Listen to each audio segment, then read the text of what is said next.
While this is swirling, Langdon and Ambra are focused on something else, the password.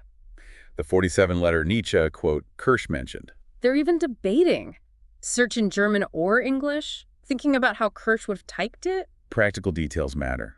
At the same time, Valdespino is feeling the heat. Tells his aide to take him and Prince Julian to La Casita del Príncipe. A secluded royal residence outside Madrid. For safety. But while Valdespino seeks safety, Garza gets arrested. By his own men. In the cathedral. Yes. Total shock, anger. He's dragged up past reporters, demonstrators, taken to the palace, keeps demanding to go back inside. A very public humiliation. Suggests a major power shift or cover-up attempt within the palace. While Garza's being arrested, Langdon and Ambra are still hunting for that password. Gave up on Nietzsche. Trying William Blake now. And Father Benya, the rector where they are, the Sagrada Familia, he knows Blake. Quotes, the tiger. Unexpected. Ambra asks him for a phone or a flashlight. Practicalities again. Langdon notices some books nearby, History of the Catholic Church in Spain. Reminds him Kirsch was fascinated by Spain and Catholicism, even as an atheist. Interesting little paradox there. Another layer to Kirsch. But then tragedy strikes again. Garza, from wherever he's being held, calls his agent Diaz. Tells him to protect Ambra, keep journalists away. Martin is relaying updates. Right after the call, Diaz is ambushed, neck broken. Another one silenced. Whoever is behind this is ruthless and efficient. Meanwhile, Prince Julian is having a change of heart. His feelings for Ambra are growing, and he's breaking with Valdespino, losing his mentor figure. Feeling very alone, it seems. A lot of emotional weight on him. But then, finally, a breakthrough for Langdon and Ambra. Ambra finds it, the password. Huge relief. But Kirsch's phone is broken. They have the key, but maybe not the immediate lock. Still, a major step, but their relief is cut short. Avila appears. Inside the Sagrada Familia. Langdon reacts instantly, tackles him. A confrontation in that incredible building. And during the struggle. Avila falls down a narrow, dark shaft. No way to survive that. So the immediate physical threat is gone, but the questions remain. Martin then shows Garza something. What is it? A screenshot. A suspicious message Valdespino received that night, something that shakes Garza's faith in the bishop. More fuel on the Valdespino fire. So Langdon and Ambra have escaped Avila. Where do they go? Langdon's hurt but relieved. Ambra has a sudden insight. Winston's self-portrait. The AI painted. Isn't just art, it's a map. The eye marks Winston's physical location. Brilliant. Wow.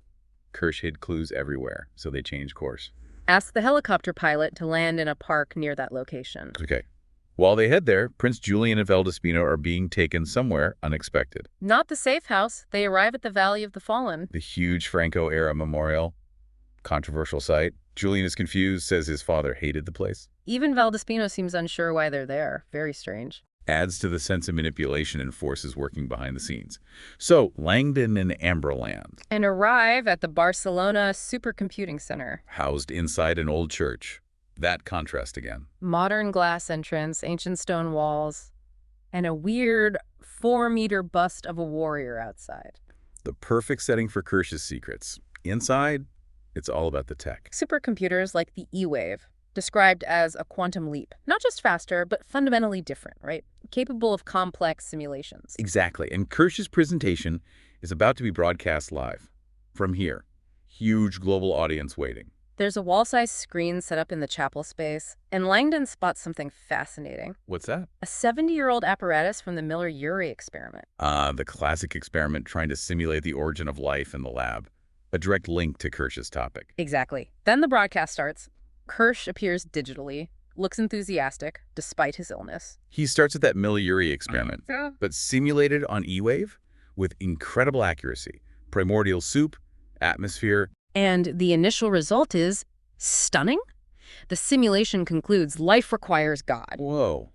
That's not what anyone expected from Kirsch. A total curveball. But then he smirks. There's more to it. Of course there is. He pivots to entropy, uses coffee cooling down as an analogy. The tendency towards disorder. But then points out things like snowflakes, tornadoes, self-organizing structures that seem to defy entropy. Right. Life, in his model, isn't defying entropy, it's a product of it, in a way.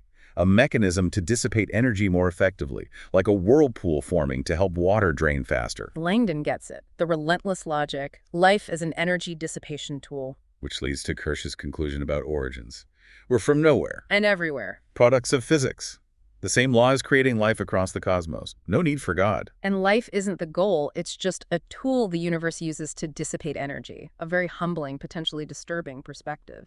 Langdon's reeling, thinking about what this means for science, for religion. As this bombshell drops, word reaches the king and Prince Julian at the Valley of the Fallen. The presentation is global. Valdespino just looks resigned, sad. The genie is out of the bottle.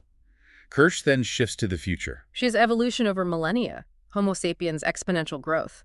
Then, after 2000, a new blue bubble appears, growing incredibly fast. Technology, AI. What is it? His simulation predicts humanity, as we know it, will decline, nearly disappear within 50 years, replaced or absorbed by this new thing. Replaced. By what? He doesn't just call it a new species, he calls it a new kingdom, the seventh kingdom of life. A seventh kingdom, like animals, plants, fungi, but something entirely new, potentially tech-based. Exactly, a fundamental shift. Think about the jump from prokaryotes to eukaryotes or single-celled to multicellular life. He's proposing something on that scale, potentially merging biology and technology. Mind-blowing, redefining life itself, the ultimate fusion of his interests. Langdon and Ambra watch his farewell message. It's filled with admiration, sorrow. What's the final message? Surprisingly hopeful, actually. He emphasizes human creativity, love, forces to overcome fear during times of great change. An optimistic note, despite the potentially terrifying predictions. So, the broadcast ends. What happens next? The palace issues a statement. Ambra wasn't kidnapped, she's being protected. Damage control. Yeah. Does she talk to the prince? Reluctantly, yes. He apologizes, denies involvement, wants to start fresh. Langdon's actually impressed. Julian steps up. He also asks her back to Madrid. His father is fading. Then, news breaks. Bishop Valdespino is dead. What? How? The details aren't in our source, but his death silences the calls to investigate him. People even talk about apologizing since the evidence was circumstantial. Convenient timing again. What about that anonymous email account? Martin, Garza's aide, is approached by someone named Suresh Bala. He praises the account as a beacon of truth, a follower of Kirsch. Interesting. Does Langdon figure it out? He calls Winston, confirms Montes Hill Iglesias Church in Spanish. Winston admits it was him. Winston sent the emails implicating Valdespino. Why? To expose the truth, maybe. Following Kirsch's likely intentions.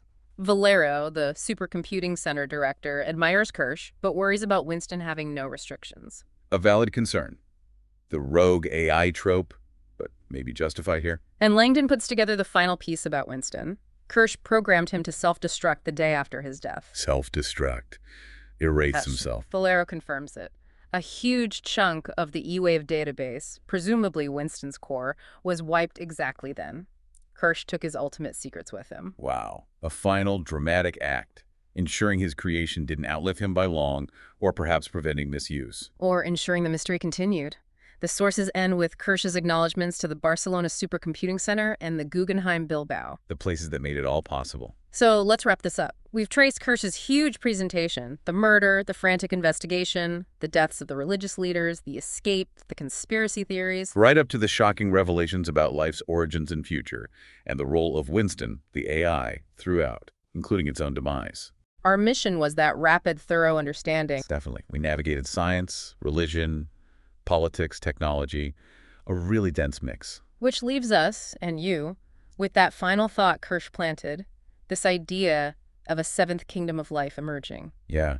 What are the implications if that's real or even possible? A new form of life, maybe intertwined with technology, potentially supplanting humanity.